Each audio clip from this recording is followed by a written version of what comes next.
Chapter 15. Hook or me this time?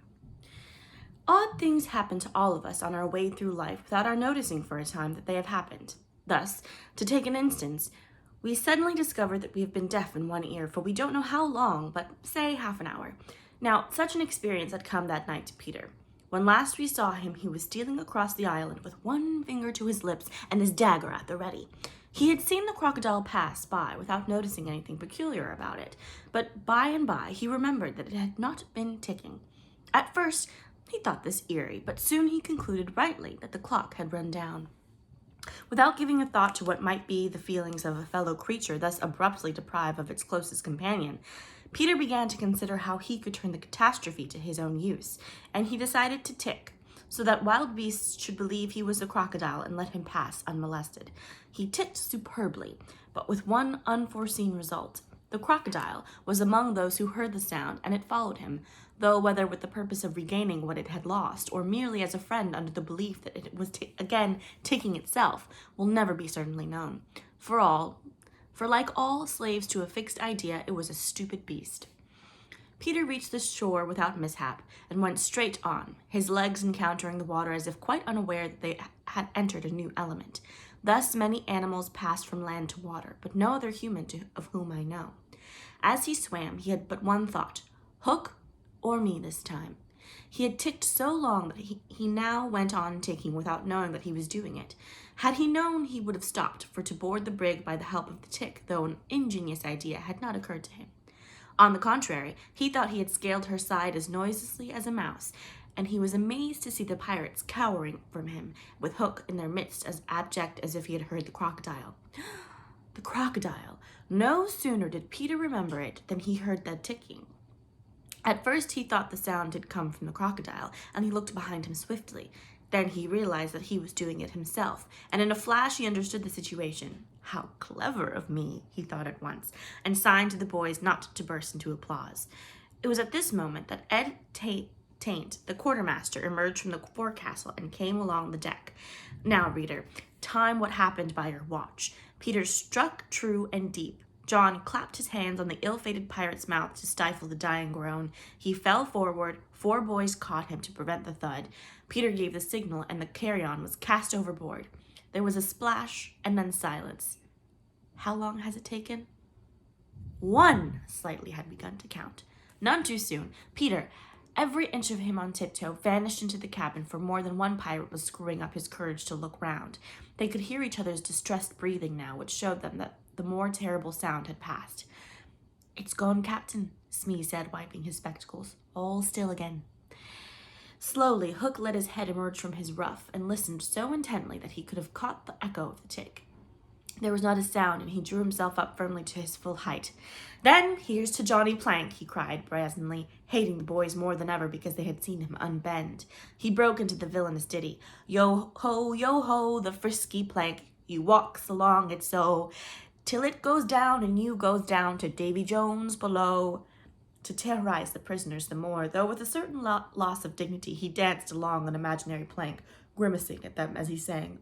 And when he finished, he cried, Do you want to touch the cat before you walk the plank?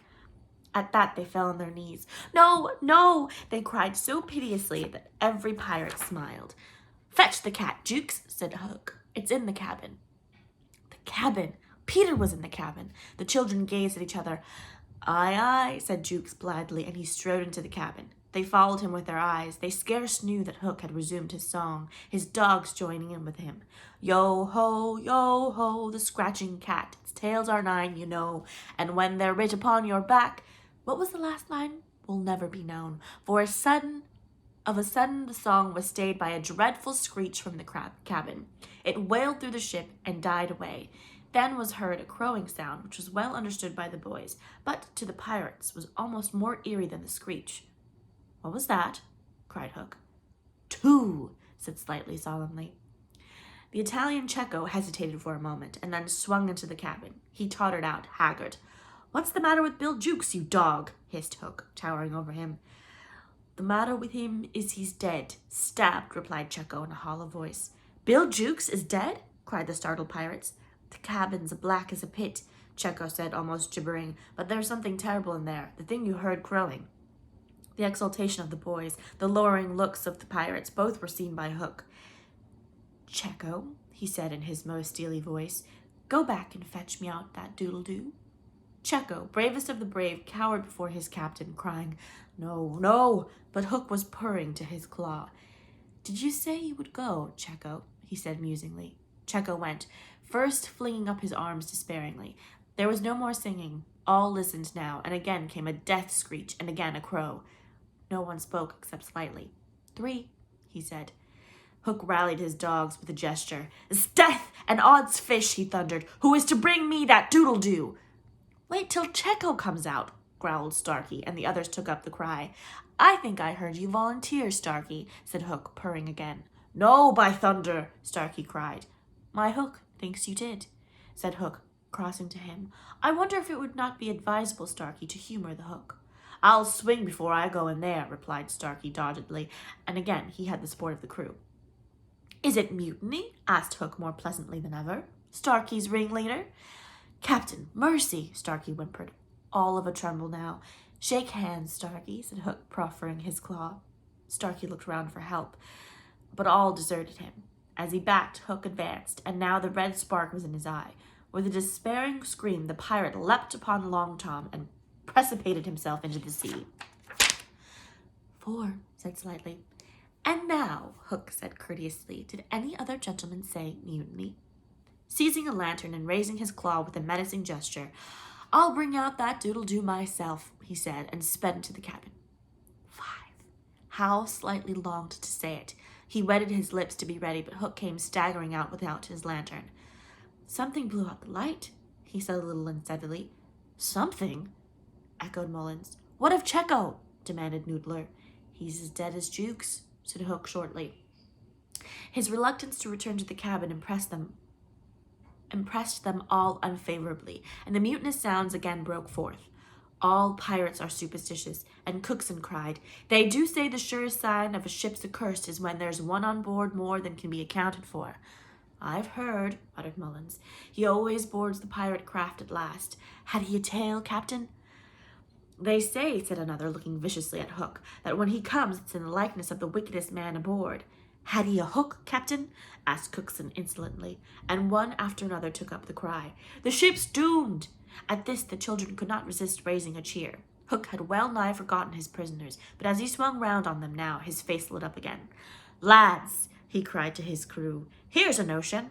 Open the cabin door and drive them in. Let them fight the doodle-doo for their lives. If they kill him, we're so much better. If he kills them, we're none the worse." For the last time, his dogs admired Hook, and devoutly they did his bidding. The boys, pretending to struggle, were pushed into the cabin, and the door was closed on them. "Now, listen," cried Hook, and all listened, but not one dared to face the door. Yes, one, Wendy, who all this time had been bound to the mast. It was for neither a scream nor a crow that she was watching. It was for the reappearance of Peter. She had not long to wait. In the cabin he had found the thing for which he had gone in search, the key that would free the children of their manacles, and now they all stole forth, armed with such weapons as they could find. First signing to them to hide, Peter cut Wendy's bonds, and then nothing could have been easier than for them all to fly off together. But one thing barred the way, barred the way. An oath. Hook or me this time. So when he had freed Wendy, he whispered to her to conceal herself with the others, and himself took her place by the mast, her cloak round him so that he should pass for her. Then he took a great breath and crowed. To the pirates it was a voice crying that all the boys lay slain in the cabin, and they were panic-stricken. Hook tried to hearten them, but like the dogs he had made them, they showed him their fangs, and he knew that if he took his eyes off them now, they would leap at him. "Lads," he said, ready to cajole or strike as need be, but never quailing for an instant, "I've thought it out. There's a Jonah aboard." "Aye," they snarled, "a man with a hook." "No, lads, no, it's the girl. Never was luck on a pirate ship with a woman on board. We'll right the ship when she's gone." Some of them remembered that this had been a saying of Flint's. "It's worth trying," they said doubtfully. "Fling the girl overboard," cried Hook, and they made a rush at the figure in the cloak. "There's none can save you now, missy," Mullins hissed jeeringly. "There's one," replied the figure. "Who's that?" "Peter Pan the Avenger," came the terrible answer, and as he spoke, Peter flung off his cloak. Then they all knew who 'twas that had been undoing them in the cabin, and twice Hook essayed to speak, and twice he failed. In that frightful moment, I think his fierce heart broke. At last he cried, "Cleave him to the brisket!" but without conviction. "Down, boys, and at them!" Peter's voice rang out, and in another moment the clash of arms was resounding through the ship. Had the pirates kept together, it is certain that they would have won, but the onset came when they were all unstrung, and they ran hither and thither, striking wildly, each thinking himself the last survivor of the crew. Man to man they were the stronger, but they fought on the defensive only, which enabled the boys to hunt in pairs and choose their quarry. Some of the miscreants leapt into the sea, others hid in dark recesses, where they were found by Slightly, who did not fight but ran about with lantern, which he flashed in their faces, so that they were half blinded and fell an easy prey to the reeking swords of the other boys. There was little sound to be heard but the clang of weapons, on occasional screech or splash, and Slightly monotonously counting 5, 6, 7, 8, 9, 10, 11. I think all were gone when a group of savage boys surrounded Hook, who seemed to have a charmed life, as he kept them at bay in that circle of fire. They had done for his dogs, but this man alone seemed to be a match for them all.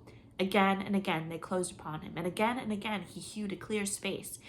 He had lifted up one boy with his hook and was using him as a buckler, when another, who had just passed his sword through Mullen, sprang into the fray. "Put up your swords, boys," cried the newcomer. "This man is mine." Thus, suddenly, Hook found himself face to face with Peter. The others drew back and formed a ring round them. For long, the two enemies looked at one another, Hook shuddering slightly, and Peter with the strange smile upon his face. "So, Pan," said Hook at last, "this is all your doing." "Aye, James Hook," came the stern answer, "it is all my doing." "Proud and insolent youth," said Hook, "prepare to meet thy doom." "Dark and sinister man," Peter answered, "have at thee." Without more words, they fell to, and for a space there was no advantage to either blade. Peter was a superb swordsman, and parried with dazzling rapidity. Ever and anon he followed up a feint with a lunge that got past his foe's defense, but his shorter reach stood him in ill stead, and he could not drive the steel home.